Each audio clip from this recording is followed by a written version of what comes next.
Stability of carb anion. और ये application mostly तो सबसे बाद में पढ़ेंगे, लास्ट में कंप्लीट सीख जाएंगे तब और ढंग से पढ़ेंगे। तो अपन बात करें स्टेबिलिटी ऑफ कार्ब एनायन, तो stability of carb anion directly proportional होती है टू द रेजोनेंस। क्लियर? और स्टेबिलिटी ऑफ कार्ब एनायन जो है वो -I के डायरेक्टली प्रोपोर्शनल है और +I के इनवर्सली प्रोपोर्शनल। ये अपन ऑलरेडी पढ़ चुके हैं पहले वाले टॉपिक में। अब जैसे अपन यहाँ एग्जाम्पल की बात करें, आपने यहाँ पे ले लिया CH2 और यहाँ पे आपने लिया CH3 CH2 और CH2-। क्लियर? ये एग्जाम्पल ले लिया। तो यहाँ तो रेजोनेंस है, नेगेटिव, सिंगल और डबल, और यहाँ पर इंडक्टिव इफेक्ट है। तो ये तो देखो रेजोनेंस का इलेक्ट्रॉन यहाँ से दूर जा रहा है, तो नेगेटिव चार्ज में क्या करेगा, कमी करेगा, और नेगेटिव चार्ज डिक्रीज होगा तो स्टेबिलिटी भी क्या होगी, इंक्रीज होगी। क्योंकि अपन कहते थे energy directly proportional to charge and energy inversely proportional to stability. तो स्टेबिलिटी क्या है, एनर्जी के इनवर्सली प्रोपोर्शनल है। तो यहाँ पर चार्ज लेस है तो इसकी स्टेबिलिटी ज़्यादा है, और इस पर चार्ज मोर है तो इसकी स्टेबिलिटी कम है। तो जितना ज़्यादा रेजोनेंस होगा स्टेबिलिटी उतनी हाई होगी। जैसे अपन ने यहाँ पे एक एग्जांपल लिया, सपोज दैट ये एग्जांपल ले लिया CH2- double bond CH2- double bond CH2- और इसमें देख लेना कट नहीं रहा हो, और डबल बॉन्ड CH2-। तो यहाँ देखें, यहाँ कोई रेजोनेंस नहीं है, तो ये केवल इंडक्टिव इफेक्ट है। यहाँ देखें तो एक बार रेजोनेंस है। क्लियर? यहाँ देखें तो कॉन्जुगेशन ऑल लॉन्ग हो गया, और कॉन्जुगेशन लॉन्ग हो गया तो रेजोनेंस बढ़ गया ना भाई, और यहाँ पे कॉन्जुगेशन ऑल लॉन्ग हो गया तो रेजोनेंस और बढ़ गया। क्लियर ना भाई? मैंने पूरा एक साथ ही दिखाया लंबा कॉन्जुगेशन, अपन वो नहीं दिखाया कि पहले स्टेप में यहाँ से यहाँ जाएगा, फिर यहाँ पे आएगा, फिर वापस जाएगा, एक साथ दिखा दिया। तो कॉन्जुगेशन सबसे लंबा कहाँ पर है, यहाँ। तो स्टेबिलिटी सबसे ज़्यादा इसकी होगी, फिर इसकी, और सबसे कम इसकी। क्लियर है? तो आप यहाँ देखिएगा, जैसे आपने ये ले लिया C6H5 CH2- C6H5 का होल ट्वाइस CH-, और ये ले लिया आपने C6H5 का होल थ्राइस और C-।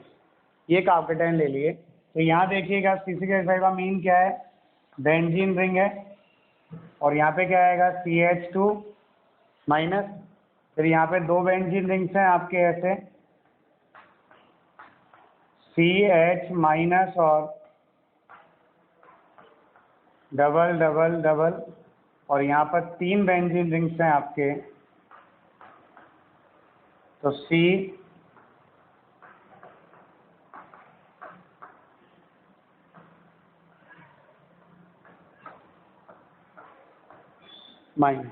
क्लियर?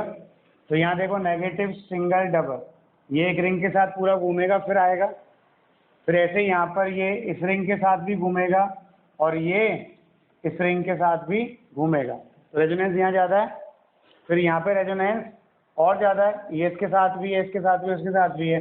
तो तीन तीन रिंग्स के साथ रेजोनेंस हो रहा है। तो सबसे ज़्यादा नेगेटिव चार्ज यहाँ पर सबसे कम उपलब्ध होगा ना भाई, और जब सबसे कम अवेलेबल होगा तो ये क्या होगा, मोर स्टेबल होगा। तो इन सब में ये सबसे ज़्यादा स्टेबल होगा। क्लियर है? और ये लेस स्टेबल होगा। अब यहाँ पे अपन देखें, जैसे आपने ये ले लिया CH2 डबल बॉन्ड CH और CH2-, एक आपने ले लिया CH2 double bond CH CH CH3 और माइनस, और एक आपने यहाँ ले लिया CH2 double bond CH C CH3 और CH3 और माइनस। ओके, ये ले लिया आपने। तो यहाँ पर आप देखो रेजोनेंस है, यहाँ पर भी रेजोनेंस है, और यहाँ पर भी रेजोनेंस है। तो रेजोनेंस तीनों में सेम है, लेकिन यहाँ देखो ये +I इफेक्ट है, और ये भी प्लस आई इफेक्ट है। तो जब रेजोनेंस तीनों में सेम है तो वो इफेक्ट तो अपन ने क्या कर दिया, कैंसिल कर दिया। अब बचा क्या, इंडक्टिव इफेक्ट। तो ये प्लस आई इफेक्ट यहाँ पे सबसे ज़्यादा है ना भाई, और यहाँ सबसे कम है। तो जिसमें प्लस आई कम है वो क्या होगा, मोस्ट स्टेबल होगा। क्या होगा वो, मोस्ट स्टेबल होगा। कोई कंफ्यूजन? तो ये तो आ गए आपके कार्ब एनायनों की स्टेबिलिटी। दे सकते हो आप? अरे दे सकते हो क्या, कोई प्रॉब्लम? जैसे आपको यहाँ पे कह दिया CH2 माइनस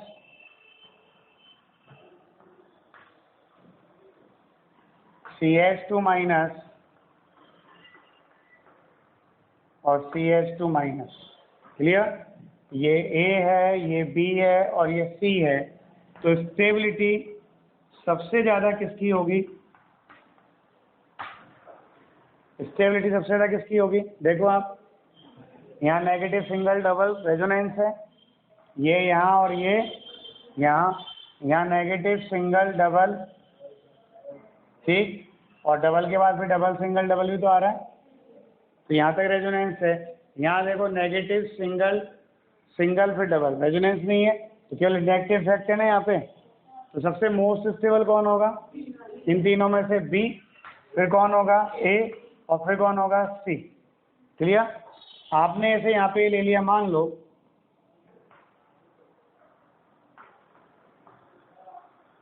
CH2 माइनस ले लिया,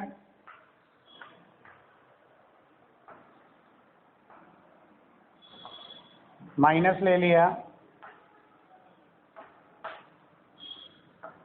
माइनस ले लिया, और यहाँ पर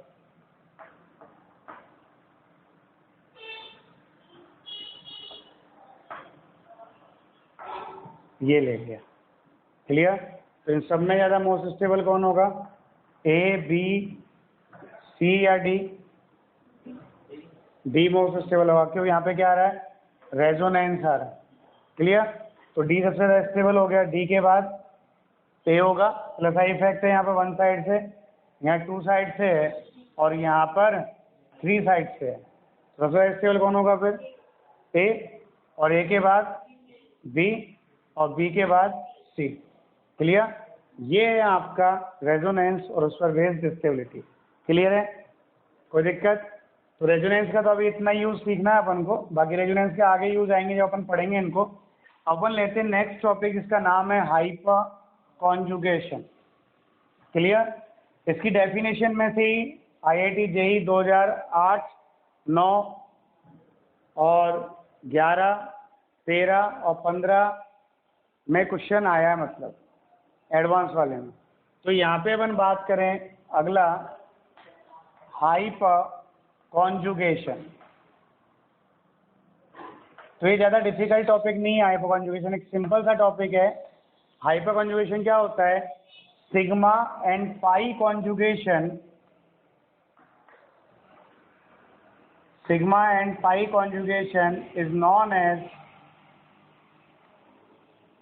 known as hyper conjugation.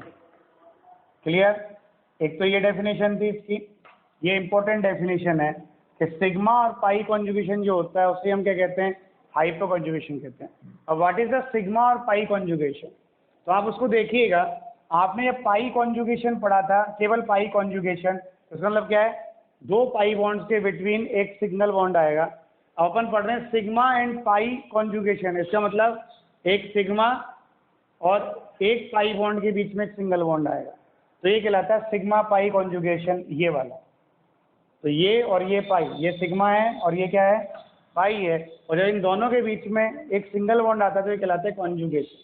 Conjugation जिनके बिटवीन भी है, मतलब उन दोनों के बिटवीन क्या आएगा, एक सिंगल बॉन्ड आएगा। क्लियर है? तो ये सिग्मा पाई कॉन्जुगेशन कहलाएगा। अब कभी कभी अपन बात कर लें यहाँ पर कि अपन ने यहाँ पे सिग्मा ले लिया, सिंगल ले लिया। अब मान लो वहाँ पाई बॉन्ड नहीं है लेकिन पाई ऑर्बिटल है, और पाई बॉन्ड किससे बनता है, पी ऑर्बिटल से बनता है। किससे बनता है? P orbital. जैसे अपन सिग्मा पी कॉन्जुगेशन भी कहते हैं। क्या कहते हैं? सिग्मा पी कॉन्जुगेशन भी कहते हैं। तो इसका एक और डेफिनेशन हो गई, सिग्मा पी कॉन्जुगेशन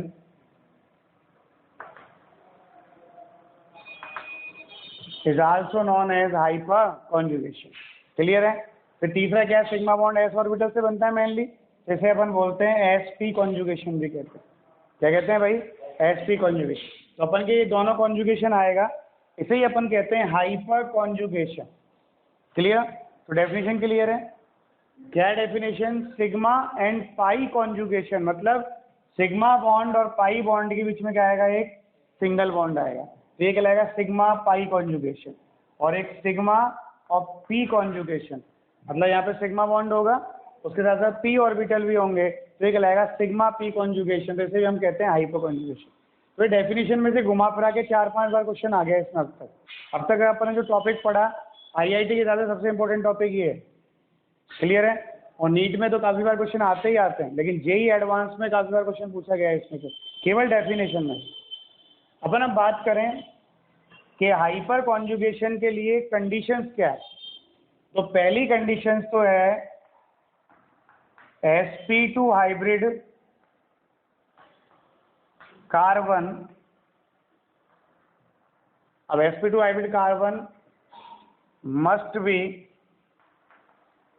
प्रेजेंट, मतलब यहाँ पर sp2 हाइब्रिड कार्बन होना चाहिए कम से कम एक। तो sp2 हाइब्रिड कार्बन एक तो डबल बॉन्ड वाला होता है, एक sp2 hybrid carbon carb cation वाला होता है, तो जिसमें कैटायन होता है उस पर क्या आएगा, sp2 हाइब्रिडेशन आएगा। और एक sp2 हाइब्रिडाइजेशन जो आएगा वो कार्बन फ्री रेडिकल वाले में आएगा। तो आपको ये तीन नहीं करना है हाइपर कॉन्जुगेशन, किस किस में, जिसमें C डबल बॉन्ड C पाया जाए, या C प्लस में पाया जाए मतलब कार्बेटायन हो, या C फ्री रेडिकल में हो मतलब कार्बन फ्री रेडिकल हो। तो यहाँ पर ये है आपके पहली कंडीशन। दूसरी कंडीशन क्या है, दूसरी कंडीशन ये है कि जो ये sp2 हाइब्रिड कार्बन है इससे एक sp3 हाइब्रिड कार्बन जुड़ा होना चाहिए, जिस कार्बन को हम कहते हैं अल्फा कार्बन। क्या कहते हैं, अल्फा कार्बन का मतलब क्या होता है, the carbon which directly attach to the functional group. तो यहाँ पर हमारे फंक्शनल ग्रुप अपन ने इनको ही मान लिया। क्लियर है। तो इस sp2 हाइब्रिड कार्बन से जो कार्बन जुड़ेगा वो कहलाएगा आपके क्या, अल्फा कार्बन। तो क्या है यहाँ पर, मिनिमम या eight least one sp3 carbon attached with sp2 carbon. और इसे ये जो sp3 कार्बन होता है इसे हम कहते हैं अल्फा कार्बन। कौन सा कहते हैं, अल्फा। और इस अल्फा कार्बन के साथ मिनिमम एक अल्फा हाइड्रोजन प्रेजेंट तो होना ही चाहिए। तो अल्फा हाइड्रोजन का मतलब क्या होता है, the hydrogen atom which present on alpha carbon is known as alpha hydrogen. Clear है। तो जो ये अल्फा कार्बन है sp3 वाला, sp2 नहीं होना चाहिए ये, और sp नहीं होना चाहिए, ये कौन सा होगा, sp3 होगा। तो वो उस पर जुड़ा हुआ हाइड्रोजन जो होगा वो अल्फा हाइड्रोजन कहलाएगा। तो कम से कम उस मॉलिक्यूल में एक अल्फा हाइड्रोजन होना चाहिए। तो यहाँ पे तीसरी कंडीशन क्या है, at least one alpha hydrogen, रोटी सीख रही है कहीं पे, must be present, one alpha hydrogen must be present. तो यहाँ पर ये तीन कंडीशंस हैं हाइपर कॉन्जुगेशन के लिए। पहली कंडीशन क्या है कि उस मॉलिक्यूल में या उस स्पेसीज में sp2 हाइब्रिड कार्बन होना चाहिए। sp2 हाइब्रिड कार्बन को आइडेंटिफाई कैसे करोगे, या तो डबल बॉन्डेड कार्बन होगा, या पॉजिटिव चार्ज से जुड़ा हुआ कार्बन होगा, या कार्बन फ्री रेडिकल वाला कार्बन होगा। फिर उसके बाद ये जो sp2 हाइब्रिड कार्बन है इस कार्बन से मिनिमम एक sp3 हाइब्रिड कार्बन जुड़ा होना चाहिए, और उस sp3 हाइब्रिड कार्बन पर मिनिमम एक अल्फा हाइड्रोजन प्रेजेंट होना चाहिए, तब तो वो हाइपर कॉन्जुगेशन शो करेगा। और यदि इनमें से एक भी कंडीशन ब्रेक होती है तो हाइपर कॉन्जुगेशन शो नहीं करेगा। क्लियर। तो हम सबसे पहले बात करते हैं हाइपर कॉन्जुगेशन इन एल्कीन। किसकी बात करें, एल्कीन्स में हाइपर कॉन्जुगेशन। क्लियर है कंडीशन, तीन कंडीशन है, sp2 carbon must be present, sp2 से एक sp3 कार्बन जुड़ा होना चाहिए, और sp3 कार्बन पर अल्फा हाइड्रोजन होना चाहिए। अब अपन बात करते हैं हाइपर कॉन्जुगेशन इन एल्कीन की बात करें। देखो इन टॉपिक्स में कुछ भी नहीं है, बहुत सिंपल टॉपिक्स हैं, लेकिन ये टेढ़े कब होंगे, जब इनका एप्लीकेशन आएंगे, यूजेज होंगे, और जब मिक्स होंगे जब ये बहुत खतरनाक हो जाएंगे। तो हाइपर कॉन्जुगेशन इन एल्कीन, ओके। एल्कीन्स में अपन हाइपर कॉन्जुगेशन की बात करें, ये पहला एग्जाम्पल लेते हैं अपन, क्लियर। तो एल्कीन्स क्या होते हैं, आपने ये ले लिया है एल्कीन CH2CH और CH H और H, ये एक एल्कीन ले लिया जिसका नाम है प्रोपबनीन, क्लियर। आप पहले अपनी कंडीशंस देखो, क्या कंडीशंस थी, sp2 कार्बन प्रेजेंट, तो C double bond C carbon है, तो ये दोनों कार्बन आपके कौन से हैं, sp2 और sp2। फिर इस sp2 कार्बन से एक sp3 कार्बन जुड़ना चाहिए, तो ये sp3 कार्बन हो गया, क्लियर। इस sp3 कार्बन को अपन ने कहा अल्फा कार्बन, और इस अल्फा कार्बन से मिनिमम एक अल्फा हाइड्रोजन जुड़ा होना चाहिए, यहाँ तो 3 जुड़ रहे हैं, तो ये अल्फा हाइड्रोजन हो गया, ये भी अल्फा हाइड्रोजन हो गया, ये भी अल्फा हाइड्रोजन हो गया, तो इसके अंदर ये हाइपर कॉन्जुगेशन शो करेगा, क्लियर है। अब यहाँ पे मैं हाइपर कॉन्जुगेटिव स्ट्रक्चर्स बनाता हूँ, वो देखिएगा, ठीक है ना। इसकी स्ट्रक्चर्स कैसे बनेंगे हाइपर कॉन्जुगेटिव, वो देखें अपन। तो यहाँ पर जो स्ट्रक्चर बनेंगे CH2 double bond CH, CH H और H, क्लियर। ये अल्फा कार्बन है। अब आप देखो सिग्मा बॉन्ड ये रहा, ये पाई बॉन्ड है, भाई ये सिग्मा है तो ये पाई है, और बीच में क्या है, सिंगल बॉन्ड है, तो क्या हो गया, सिग्मा पाई कॉन्जुगेशन हो गया। फिर देखो सिग्मा बॉन्ड ये रहा, ये पाई बॉन्ड है, बीच में क्या आ रहा है, single bond, sigma pi conjugation. ऐसे सिग्मा बॉन्ड ए रहा, पाई बॉन्ड ए रहा, सिंगल बॉन्ड ए रहा, तो क्या कहलाएगा, सिग्मा पाई कॉन्जुगेशन। तो पहले आप बताओ ये पहचानना आया कि नहीं, हाइपर कॉन्जुगेशन देगा नहीं देगा। एक तो sp2 कार्बन चाहिए है, sp2 कार्बन से sp3 कार्बन जुड़ा होना चाहिए, वो भी है, और उस पर मिनिमम एक अल्फा हाइड्रोजन होना चाहिए, यहाँ तो 3 है। तो यहाँ देखो ये वाला सिग्मा बॉन्ड के इलेक्ट्रॉन यहाँ पे आएंगे और ये यहाँ जाएंगे, क्लियर। और ये यहाँ जाएंगे तो क्या बनेगा, इस CH2 पे तो क्या आएगा, माइनस आएगा ना भाई, इलेक्ट्रॉन आ रहा है, तो यहाँ सिंगल बॉन्ड रह जाएगा CH, यहाँ कौन सा बॉन्ड आएगा, डबल बॉन्ड आएगा C, और H और H। अब इस हाइपर कॉन्जुगेशन खासियत है कि H प्लस छोड़ के नहीं भागेगा, ये वहीं रहेगा, मतलब ये वो वफादार नौकर है जिसको मालिक ने पूरे पैसे लेके भगा दिया, फिर भी मालिक से जुड़ा हुआ है, और साफ कह रहा था मैं मरूंगा तो नहीं और जीऊंगा तो नहीं, मतलब मैं तो ना जाऊं तुम्हें छोड़ के, तुम भली भगा दो मुझे, क्लियर। तो ये जा नहीं रहा, ये मालिक के साथ जुड़ा हुआ है, और मालिक के साथ जुड़ा हुआ है तो ये यहाँ पर कोई बॉन्ड नहीं है, और बॉन्ड नहीं है, लेकिन यहाँ पे क्या हो रहा है, इलेक्ट्रॉन्स का डीलोकलाइजेशन हो रहा है। आप देखो इलेक्ट्रॉन यहाँ से कहाँ तक पहुँच गए, यहाँ तक पहुँच गए, तो डीलोकलाइजेशन ऑफ इलेक्ट्रॉन हो रहा है, क्लियर है। तो डीलोकलाइजेशन ऑफ इलेक्ट्रॉन क्या कहलाता है, रेजोनेंस कहलाता है। That is hyper conjugation is a type of resonance. क्या है hyper conjugation, is a type of resonance. और हाइपर कॉन्जुगेटिंग स्ट्रक्चर में देखें अपन, तो इस कार्बन में और इस प्रोटॉन में कोई बॉन्ड नहीं है, फिर भी ये जुड़ा हुआ है यहाँ पर, तो इसे बोलते हैं अपन नो बॉन्ड रेजोनेंस। क्या बोलते हैं इसे, नो बॉन्ड रेजोनेंस, मतलब बिना बॉन्ड का रेजोनेंस है, क्लियर। रेजोनेंस का मतलब तो क्या होता है, delocalisation of electron is known as resonance. यहाँ डीलोकलाइजेशन ऑफ इलेक्ट्रॉन हो रहा है ना भाई, वहाँ ये नहीं बताया अपन ने कभी रेजोनेंस में पाई इलेक्ट्रॉन ही डीलोकलाइज होंगे, अपन ने जो एग्जाम्पल लिए वो कॉन्जुगेशन में लिए, तो यहाँ पर भी डीलोकलाइजेशन हो रहा है ना भाई, तो यह है तो एक टाइप ऑफ रेजोनेंस। अब चूंकि यहाँ पर कार्बन और प्रोटॉन के बिटवीन कोई बॉन्ड नहीं है, और बॉन्ड नहीं है लेकिन एटम की पोजीशन तो वही है ना भाई, एटम की पोजीशन चेंज नहीं हुई, तो रेजोनेंस में एटम की पोजीशन चेंज नहीं होती, केवल इलेक्ट्रॉन की पोजीशन चेंज होती है, इलेक्ट्रॉन फ्लो चेंज होता है, तो यहाँ पे इलेक्ट्रॉन जा रहा है ना भाई, तो ये रेजोनेंस भी है और बिना बॉन्ड का है, तो इसे बोलते हैं नो बॉन्ड रेजोनेंस। अब यहाँ पे देखो, इसमें वही साइन लगाएंगे जो रेजोनेंस में लगाते थे। अब यहाँ पे ये भी तो इलेक्ट्रॉन जा सकता था, और जब ये जाएगा तो यहाँ डबल बॉन्ड आएगा, प्लस इस हाइड्रोजन पे आ जाएगा, तो क्या बनेगा आपके CH2 minus CH double bond C H H and H plus. फिर ये भी तो जा सकता था भाई, ये भी तो देगा ना ऐसे, क्लियर। और ये भी देगा, तो यहाँ पे क्या बनेगा CH2 minus CH double bond CH और H प्लस।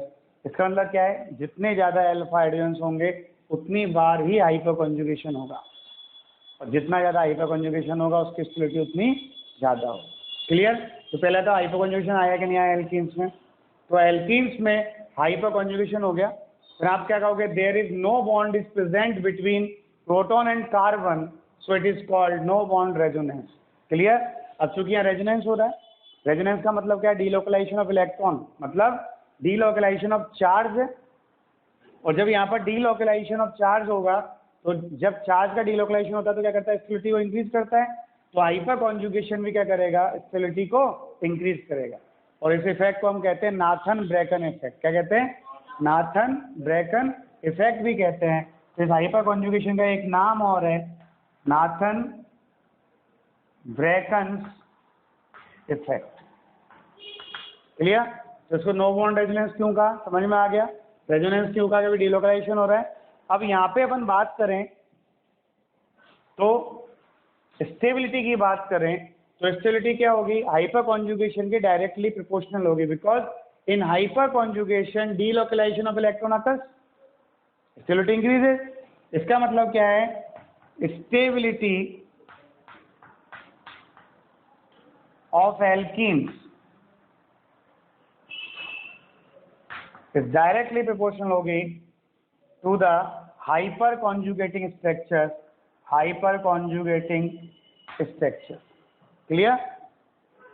और यहाँ पर इसको मैं लिख दूँ number of hyper conjugating structure, और number of hyper conjugating structure किस पर डिपेंड करेगी, नंबर ऑफ अल्फा हाइड्रोजन पर। तो जितने ज़्यादा अल्फा हाइड्रोजन होंगे उतनी ज़्यादा स्ट्रक्चर्स आएंगी। तो यहाँ पे क्या आएगा, डायरेक्टली प्रोपोर्शनल होगी to the number of alpha hydrogen.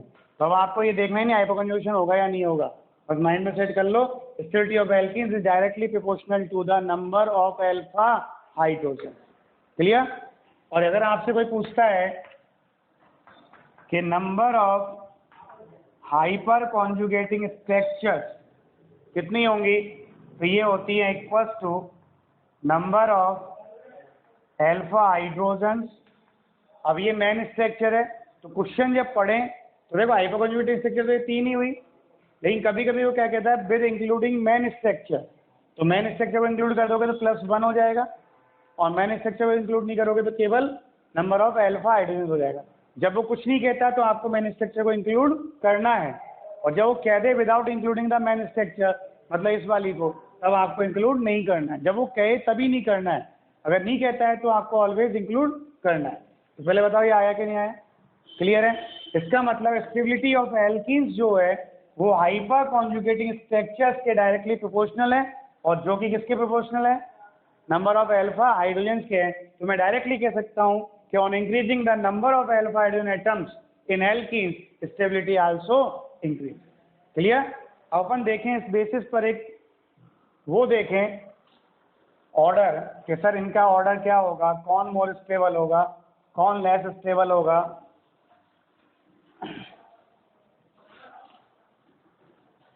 देखिए, क्लियर?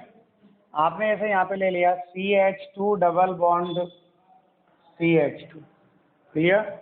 एक ही ले लिया, एक आपने ले लिया CH3CH डबल बॉन्ड CH2, एक आपने ये ले लिया CH3 डबल बॉन्ड CH2। ये स्टेबिलिटी बहुत काम आएगी। आगे आगे क्वेश्चन आएंगे heat of hydrogenation, heat of combustion, तो उनको डायरेक्ट अपन इस स्टेबिलिटी के बेस पे आंसर देंगे। तो ये नहीं कि ये टॉपिक कहीं काम नहीं आते, इतने काम आते हैं कि हो सकता है मैं बिना रिएक्शन पढ़े भी आंसर यहाँ से दे दें। यहाँ पर कैसे बनेगा, अगर प्रॉपर वे में पढ़ते हो तो आप। ठीक है, इधर दिख रहा है क्या इसमें, CH3 डबल बॉन्ड CH और CH3 और H। क्लियर? ये ट्रांसफॉर्म लिख दी मैंने, और यहाँ पर CH3 डबल बॉन्ड CH3 और H ये सिस फॉर्म लिख दी। ठीक है, अब यहाँ पे अपन से कोई पूछे, एक फॉर्म अपन ने ये लिख दिया CH3 डबल बॉन्ड CH3 और H, और एक अपन ने ये दे दिया CH3 डबल बॉन्ड CH3 और CS। क्लियर? ये A ले लिया, ये B ले लिया, ये C, ये D, ये E, ये F और ये G। अब हमें बताना है कि स्टेबिलिटी किसकी ज़्यादा और किसकी कम है। तो स्टेबिलिटी की बात करेंगे अपन, तो यू नो डैट ये एल्कीन है और एल्कीन की स्टेबिलिटी हाइपर कॉन्जुगेशन के डायरेक्टली प्रोपोर्शनल होती है।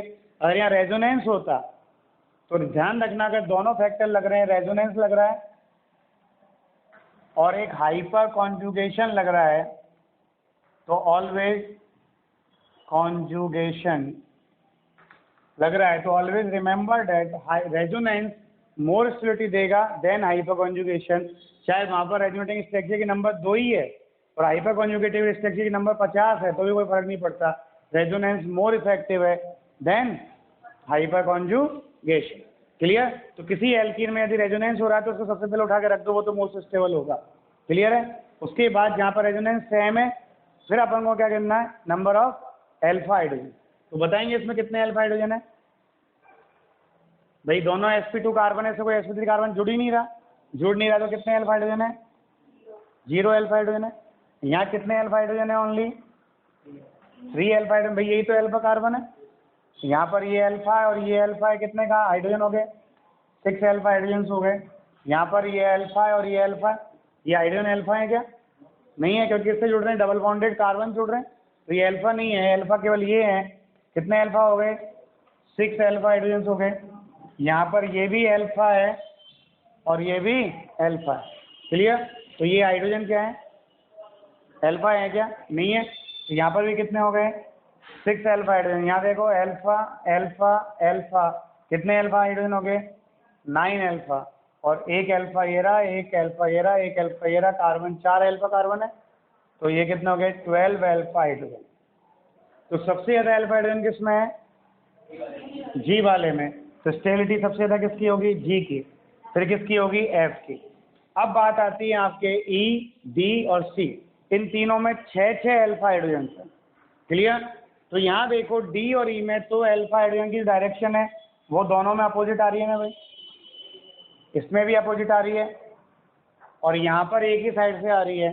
तो जब वही रेजोनेंस की तरह है, जब हाइपर कॉन्जुगेशन एक ही साइड से लग रहा है सेम अल्फा हाइड्रोजन होने पर, तो वो मोर स्टेबल होगा बजाय जहाँ डायरेक्शन क्रॉस हो रही है। तो यहाँ पर कौन मोर स्टेबल होगा, सी। अब बचा ई और डी। ई और डी को अपन स्टूडियो में पढ़ चुके हैं। स्टूडियो में अपन ने कहा था trans isomer is more stable than cis isomer due to the symmetry. कहा था कि नहीं कहा था? कौन मोर स्टेबल है, डी, और डी के बाद कौन स्टेबल है, लेस ई। फिर बात करें अपन बी और सी, ए में से कौन स्टेबल आएगा, बी, और फिर कौन आएगा, ए। ये है स्टेबिलिटी ऑफ एल्कीन। दे सकते हैं आप, जैसे आपसे कोई पूछे, बता दूं मैं इसको भाई, कुछ नहीं करना, बस अल्फा हाइड्रोजन देखना आना चाहिए इसमें तो, और अल्फा हाइड्रोजन आता है तो बहुत अच्छी बात है, नहीं आता है तो और भी अच्छी बात है, आंसर ही नहीं आएगा। नहीं, आंसर भाई अभी तो आएगा जब अल्फा हाइड्रोजन निकालना आएगा। जैसे आपको ये दे दिया, मान लो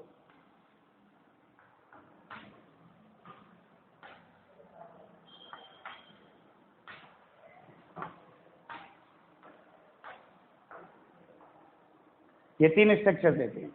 अब आपसे पूछे विच इज मोर स्टेबल, तो आपका पहला काम जब भी एल्कीन आए और स्टेबिलिटी की बात करे तो आपका माइंड 2 ही फैक्टर पे जाएगा, एक रेजोनेंस और दूसरा हाइपर कॉन्जुगेशन।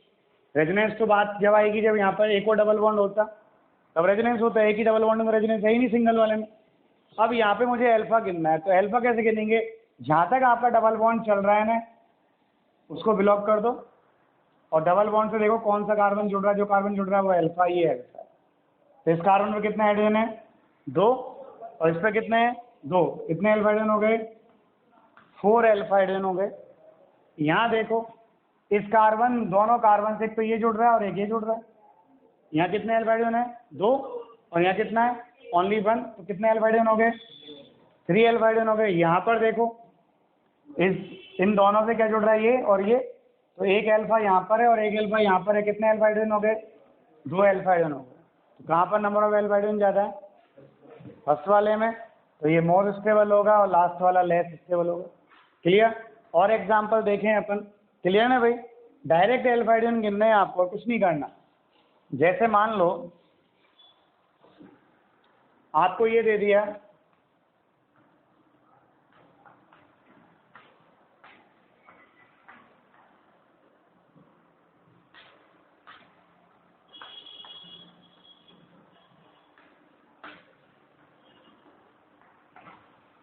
ये दे दिया आपको, क्लियर। अब आपसे पूछे ए बी सी और डी में से कौन सी एल्कीन सबसे ज़्यादा स्टेबल होगी और कौन सी सबसे लेस स्टेबल होगी, स्टेबिलिटी। ओके, तो यहाँ पे देखें कोई रेजोनेंस नहीं है, ओनली हाइपर कंजुगेशन है। ये अल्फा और ये अल्फा, कितने अल्फा हो गए, 4 अल्फा हाइड्रोजन।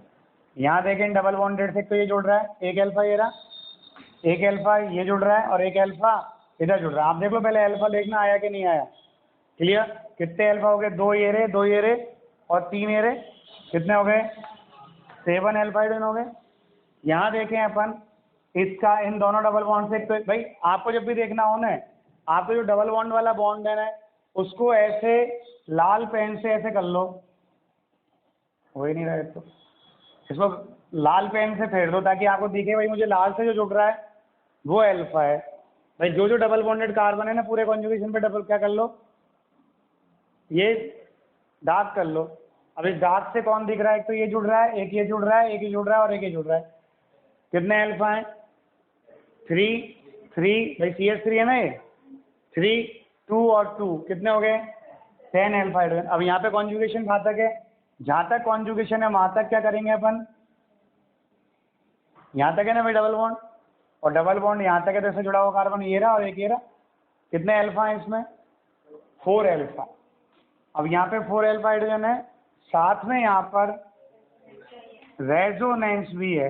और फिर जब रेजोनेंस आ गया तो भूल जाओ अल्फा को, जो रेजोनेंस होगा वो सबसे ज़्यादा स्टेबिलिटी देगा। तो यहाँ पे स्टेबिलिटी कौन दे रहा है, डी दे रहा है, क्लियर। अब देखेंगे जब सब में सेम है तो अपन अब देखेंगे अल्फा हाइड्रोजन कितने हैं यहाँ पर, 10, फिर क्लियर। ये है हाइपर कॉन्जुगेशन इन एल्कीन, क्लियर, कोई कंफ्यूजन। अब जैसे अपन और बात करें, इंडक्टिव नहीं लग रहा है इसमें, ध्यान रखना, केवल हाइपर कॉन्जुगेशन या रेजोनेंस, 2 फैक्टर। बच्चे क्या करते हैं कभी कभी इंडक्टिव भी लगा देते हैं, इंडक्टिव नहीं लगाना, क्लियर, कोई दिक्कत। अब जैसे आपको यहाँ पे दिया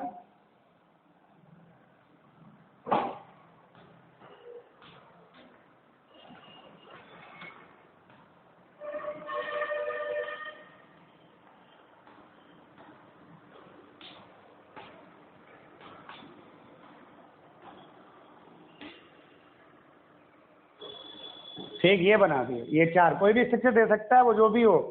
अपन को स्ट्रक्चर में नहीं घूमना कि सर यही याद करनी है, अपन को सॉल्व करना सीखना है एज ए मैथ, क्लियर।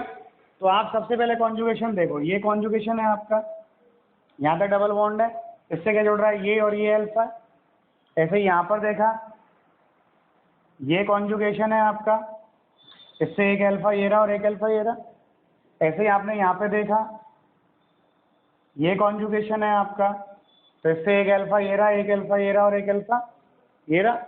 और आपने ये देखा, ये कॉन्जुगेशन है, तो इससे ये अल्फा है, ये सॉरी, और एक ये अल्फा है और एक सॉरी।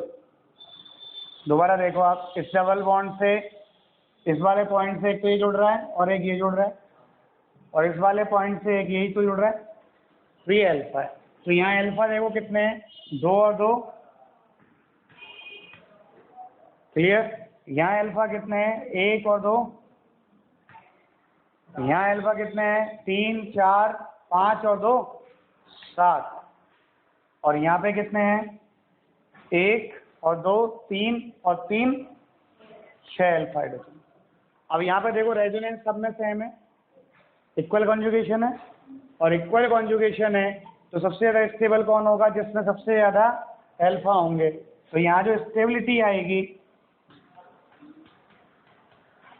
सबसे ज़्यादा किसकी होगी, सी की, फिर किसकी होगी, और फिर किसकी होगी, ए की, 4 अल्फा है ना भाई, और फिर किसकी होगी, बी की। तो पहला था स्टेबिलिटी ऑफ एल्कीन, समझ में आया कि नहीं आया, क्लियर है। चलो अपन बात करते हैं हाइपर कॉन्जुगेशन, बस 10 मिनट का और है, इन कार्ब कैट आयन। तो हाइपर कॉन्जुगेशन इन कार्ब कैटायन, ये कार्ब कैटायन है CH2 प्लस और ये इससे जुड़ा हुआ है अल्फा हाइड्रोजन। तो हमारा पहला काम क्या था हाइपर कॉन्जुगेशन में, sp2 हाइब्रिड कार्बन होना चाहिए, है ये sp2 हाइब्रिड कार्बन है और उससे जुड़ा हुआ कार्बन एक sp3 हाइब्रिड होना चाहिए, ठीक है।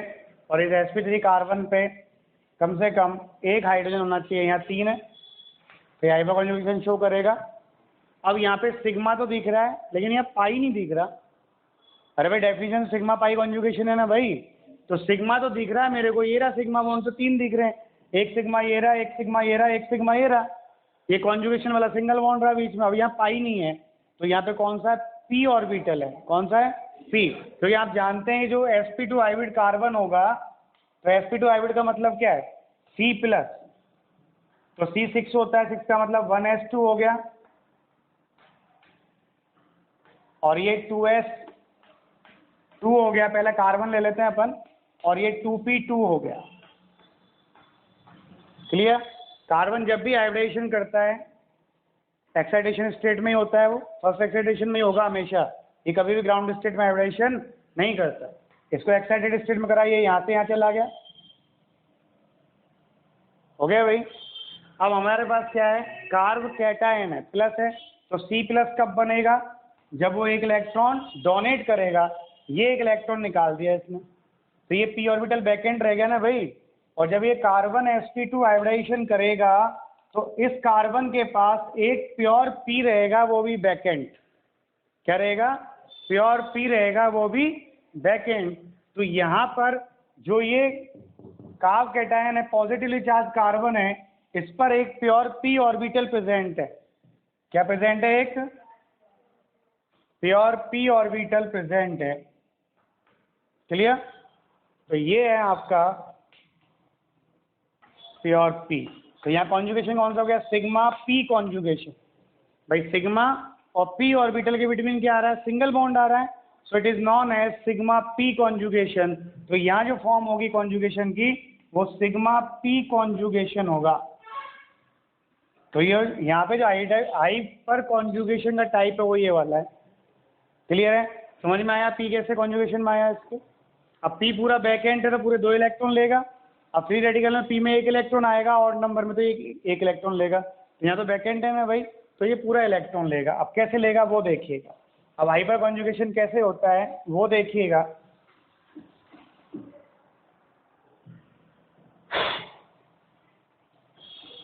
CH2C H H और H, इस कार्बन पे प्योर p ऑर्बिटल प्रेजेंट है, क्या प्रेजेंट है, प्योर p ऑर्बिटल प्रेजेंट है, ये सिग्मा बॉन्ड हो गया, ठीक। तो देखो सिग्मा से इलेक्ट्रॉन यहाँ आएंगे और जैसे ही आएंगे ये बॉन्ड प्लस हट जाएगा ना इसका भाई, यहाँ प्लस पहुँच जाएगा, क्या बना conjugation, CH2 double bond C, इधर H और इधर H और इधर क्या आएगा H प्लस, आएगा नहीं आएगा।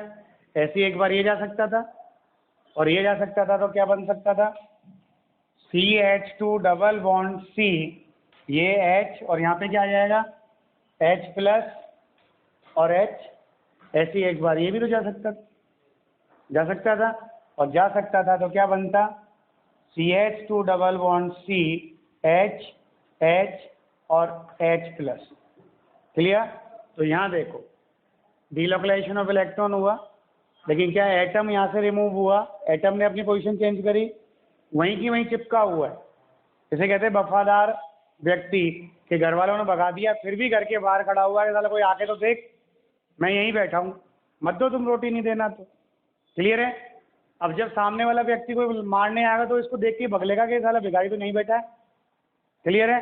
तो भिखारी नहीं है, ये क्या है, सच्चा राष्ट्रभक्त है, देश ने इसको निकाल दिया फिर भी वहीं खड़ा है कि नहीं मैं तो नहीं खड़ा रहूँगा, लड़ लूँगा। तो ये है कोई बॉन्ड नहीं है तो इसे कहते हैं नो बॉन्ड रेजोनेंस। क्या कहते हैं इसे? No bond resonance. तो वही हाइपोकॉन्जुगेशन है। अब यहाँ पे अपन बात करें number of hyper conjugating structures जो होंगी वो क्या होंगी, is equal to number of alpha hydrogens +1। Clear? और जब वो कहे without main structure then only number of alpha hydrogen. ऐसे क्वेश्चन आईआईटी में 3 क्वेश्चन आ चुके हैं अब तक कि भाई कितने हाइपर कॉन्जुगेटिंग स्ट्रक्चर्स बनेंगे, केवल नंबर पूछा उसने। ठीक है? और स्टेबिलिटी ऑफ कार्ब कैटायन जो होगी वो डायरेक्टली प्रोपोर्शनल होगी to the number of hyper conjugating structure. और you know that these hyper conjugating structure किस पर डिपेंड करती हैं? एल्फा हाइड्रोजन्स पर। तो डायरेक्टली प्रोपोर्शनल होगी to the number of alpha hydrogen. इसका मतलब हमें क्या देखना है? केवल एल्फा हाइड्रोजन देखना। क्लियर है? अगर मुझसे कोई कहे कि स्टेबिलिटी ऑफ ये, तो ये 3 चीज पर डिपेंड करेगी, रेजोनेंस, दूसरा हाइपर कॉन्जुगेशन, और थर्ड करेगी इंडक्टिव इफेक्ट। अब बहुत कम चांसेज होंगे जब अपन इंडक्टिव इफेक्ट तक पहुंचेंगे।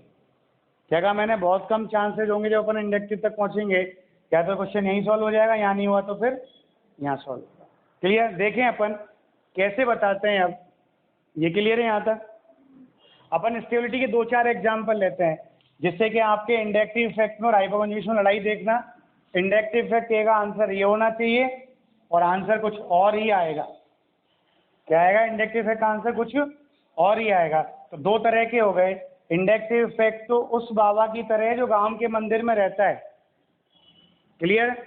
और हाइपर कॉन्जुगेशन उस बाबा की तरह जो बहुत बड़े मंदिर का महंत है। तो दोनों में बहुत डिफरेंस होगा। और रेजोनेंस पूरे इंडिया का एक कंप्लीटली महंत, जिसे हम कहते हैं शंकराचार्य। क्लियर? तो अपन यहाँ बात करें कैसे आएगा। जैसे आपने ये ले लिया CH3 प्लस CH2CH3 ये एग्जाम्पल अपन ने सॉल्व करा है पहले। CH3 और CH3 प्लस और CH3 और CH3 प्लस, ये 3 ले लिया आपने। अब आपका यहाँ पे इंडक्टिव भी लग रहा है। और देखो ये पॉजिटिव चार्ज है, ये sp2 कार्बन हो गया तो sp2 जुड़ा हुआ कार्बन अल्फा कार्बन है। यहाँ पर ये भी अल्फा और ये भी अल्फा, यहाँ पर ये अल्फा, ये अल्फा और ये अल्फा। क्लियर? तो यहाँ कितने अल्फा हाइड्रोजन है? 0 अल्फा हाइड्रोजन है। क्लियर? यहाँ कितने अल्फा हाइड्रोजन है?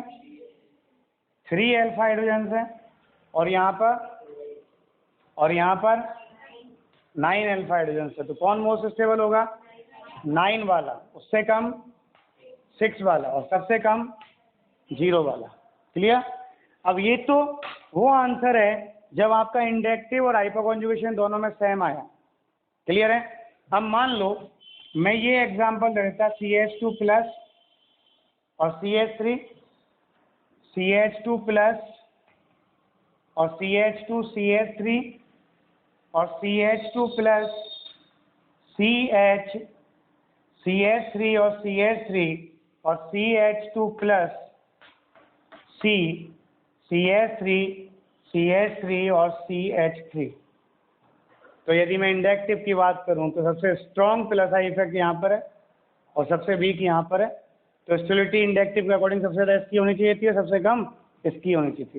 लेकिन अब अपन बात किससे करेंगे? हाइपर कॉन्जुगेशन से। तो हाइपर कॉन्जुगेशन में कितने अल्फा हाइड्रोजन है? यहाँ पर 3, यहाँ पर 2 अल्फा हाइड्रोजन है, यहाँ पर 1 अल्फा हाइड्रोजन और यहाँ पर 0 अल्फा हाइड्रोजन। तो यहाँ सबसे ज़्यादा स्टेबल ये होगा, फिर ये होगा और फिर ये होगा। क्लियर? तो इंडक्टिव इफेक्ट पे तब जाना जब हाइपर कॉन्जुगेशन सेम हो। क्या बोला मैंने? इंडक्टिव पे कब जाना? जब हाइपर कॉन्जुगेशन सेम हो। यदि हाइपर कॉन्जुगेशन डिफरेंट है तो पहले अपन को हाइपर कॉन्जुगेशन देखना है, इंडक्टिव को कंसीडर करना ही नहीं है। नहीं करा हमने कंसीडर, आना ये चाहिए था लेकिन आता ये है। क्लियर? और एग्जाम्पल देखिए आप,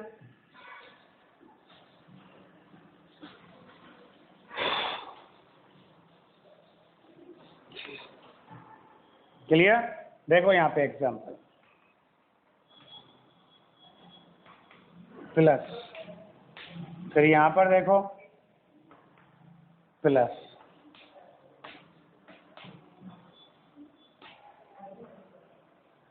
प्लस,